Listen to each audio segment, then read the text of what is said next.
general, up until this point, I have kept politics out of the videos that I put on this channel, other than my own opinion bleeding in every now and again, which will happen.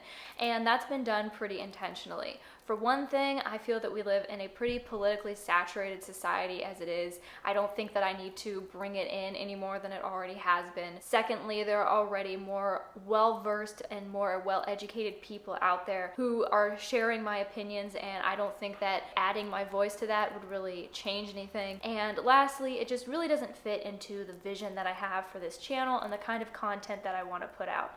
I feel that politics is a very divisive subject, and what I want to do is bring people together, not drive them further apart. Unfortunately though, this is something that needs to be talked about, because up until I went through this experience, my rights and what they really mean and how important they are didn't really resonate with me as much as it probably should have. It's one of those things that I really think you have to go through and understand all of the facets of it before it really becomes meaningful to you. I think it's important that I share what happened because it's happening to more and more people gradually, and it's happening quietly, and people's rights are slowly being taken away from them. And if people don't speak up and say something and educate themselves, then before we know it, we won't be allowed to have anything at all. That is not a world that I want to live in. That's not something that I'm willing to stand for. So if this video isn't something that you're interested in watching, I completely understand, and that's totally fine. But I hope that you will sit through it and watch it and consider what I'm saying and consider the ramifications long term,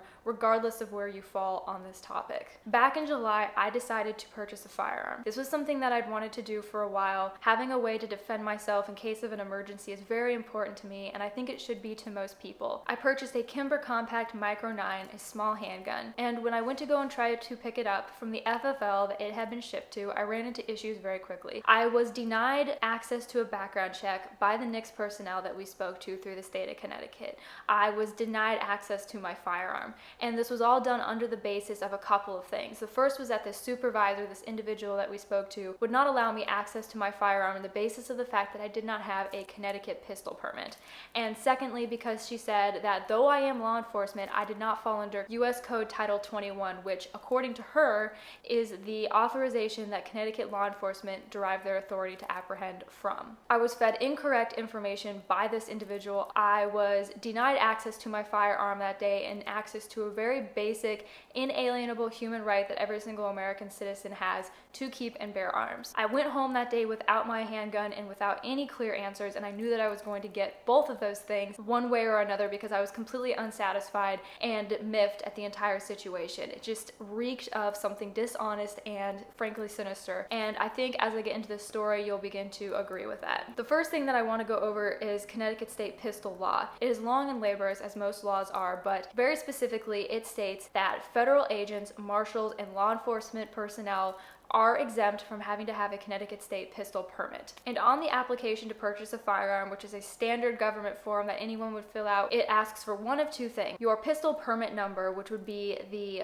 Connecticut pistol permit form that you would receive from the state, or it asks for a police identification number, which I have by virtue of the fact that I possess a LEOSA credential, which is the Law Enforcement Officer Safety Act, enabling me to carry concealed off-duty. So Connecticut state law and the form that I was supposed to fill out contradicted already everything that this individual was saying and brought into question their integrity and their knowledge of law in general. And it gets better because during the course of my research on this issue and for this video, I wanted to make sure I had all of my sources together. So I went and I pulled up U.S. Code Title 21 to make sure that it was in fact some sort of authority for apprehension, some sort of verbiage for law enforcement officers, and I wanted to compare and contrast it to Article 10, which applies to federal agents, law enforcement, etc. And I realized very quickly that things were not as they seemed. Shocker, I know, given this whole situation, because U.S. Code Title 21 pertains to food and drugs, and it does not anywhere in there state anything about law enforcement apprehending individuals.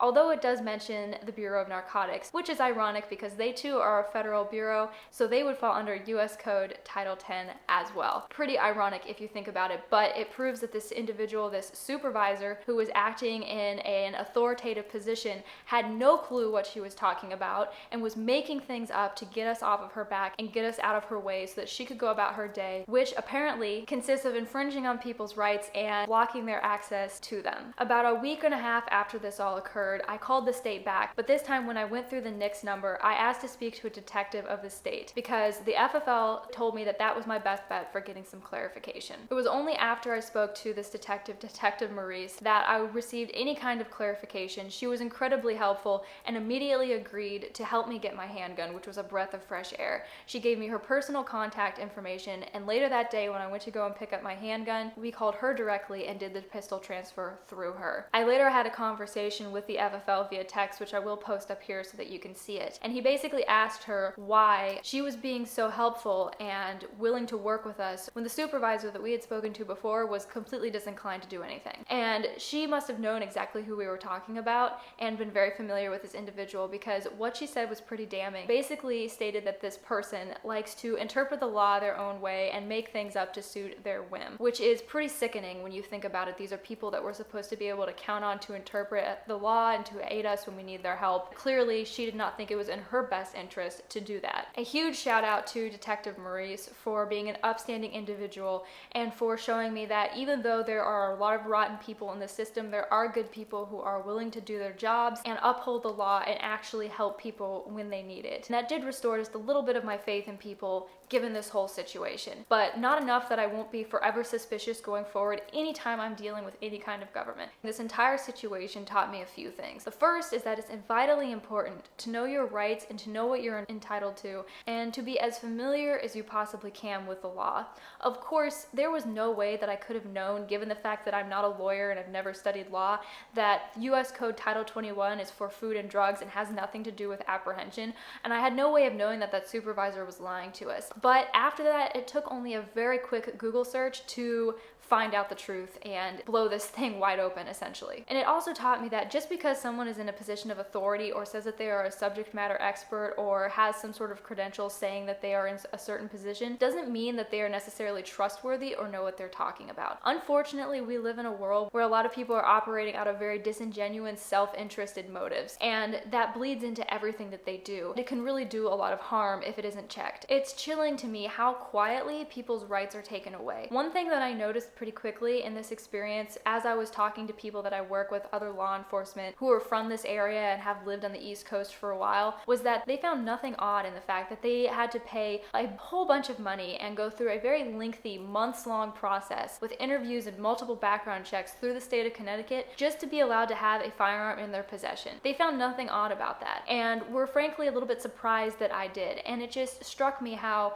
this is something that they have lived with for so long and has been a facet of their life for so long that they don't even question it anymore. It's just the way it is. And that's very scary to me, because when you put something like this in play and it just becomes a part of everybody's everyday life, slowly and slowly you can chip away at a little bit more of what they have until they have nothing left. And that could go for anything, any right that anyone has. It doesn't matter. This is just an example, and it's a very relevant one because it's one that a lot of people are facing, and it's coming up more and more every day. If you watch the news, you know that. You cannot count on somebody else to fight your battles for you, particularly when it comes to a right that you yourself possess. Even though it would be nice to believe that everybody is on the same side and everybody is on the same team, like I already said, people operate out of very selfish motives and they have their own agendas. You cannot always trust what someone says, because either they're being malicious and trying to withhold something from you out of some ulterior motive, or they simply don't know and shouldn't be in that position in the first place. I have no idea what happened to that individual that we spoke to, that supervisor. Very probably she's still working there, because fun fact about government jobs and civilians, it's very difficult to get fired unless you really mess up. So she's probably still sitting pretty in her office, still lying to people and still making up the laws as she goes along, which is fantastic. The bottom line in all of this is that I've learned a very, very valuable lesson, and I've left this situation with a wealth more of knowledge than I ever had before. This was not something that I ever really talked about in the past, but if you follow me on social media, you know that that's changed since then, and it's something that I care about very, very much, because I see the inherent value, and it's become very personal to me because I know what it feels like to be kept from something that you should rightfully be able to have. I am not a criminal, I am not an enemy of the state, I am a law-abiding American citizen, and I am in the military. I am law enforcement. I should be able to have a firearm if I want one. The really crazy thing in all of this is that if I didn't care about the legality of the whole process, if I had just wanted a firearm and I didn't care how I got it, I could have gone to downtown Hartford or New Haven and gotten one very, very, very easily. And that is what people don't understand about these types of gun laws. That is what they do not seem to grasp. pass. These laws are not put in place to protect people like you and I, law-abiding citizens, from the bad guys. It is to keep us indebted and enslaved to somebody else so that we are at their mercy. Criminals do not care. They do not care what the law says. They do not care if something is illegal. They're going to go out and take whatever they want. They're going to have whatever they want. And if you're an adult living out in the world and you don't realize that by now, honey, you need to get out more. I will never be in favor of anyone infringing anyone else's rights. Doesn't matter what they are. It could be about guns, it could be about free speech, it could be about religion, it doesn't matter. And it comes down to you and I to be educated and to know the laws and to know what we're entitled to so that we can keep people who would take those things away from us at bay and tell them, no, you can't do that. Go back to whatever hellhole it is that you crawled out of. We don't want your kind here. I really hope that this video will give you pause to think. Even if this isn't a topic that you particularly care about, I hope you will try to interpret this and look at some of the things that you do care about. Look at some of the causes that you are passionate about and think about what would happen if you weren't able to fight for those things or be vocal for those things or express an opinion on those things or have access to those things, whatever it may be. Consider what kind of world it would be, what kind of society we would live in if that were the case, and ask yourself if that's really the kind of world that you want to live in. Because unfortunately, there are people out there who are very actively trying to make exactly that thing happen. And nothing is going to change unless more and more people wake up and get knowledgeable and raise their voice and say enough. That is my 10 cents on the matter. That is it for this video. All of the links for the things that I showed will be in the description. Please go and check those out and read them for yourself if you're at all curious. If you have any questions about the LEOSA program, about Connecticut gun laws, anything else, please reach out and ask me. I'll do my best to answer them. You can either send me an email through the email address in the description for this video or just leave a comment. Either one is fine. Please consider sharing this video as well. I know I don't normally ask that, but it would mean a lot to me if you would share it with somebody, particularly if you know someone that this topic might resonate with. And of course, give this video a thumbs up and subscribe if you aren't already. I always appreciate it. If I can just leave you with anything, please educate yourself about anything and everything. Go out and learn. Teach yourself. Get hungry about knowledge. Don't rely on somebody else to feed you the information and then trick yourself into thinking that what you're being told is accurate. Know your rights and do not be afraid to fight for them.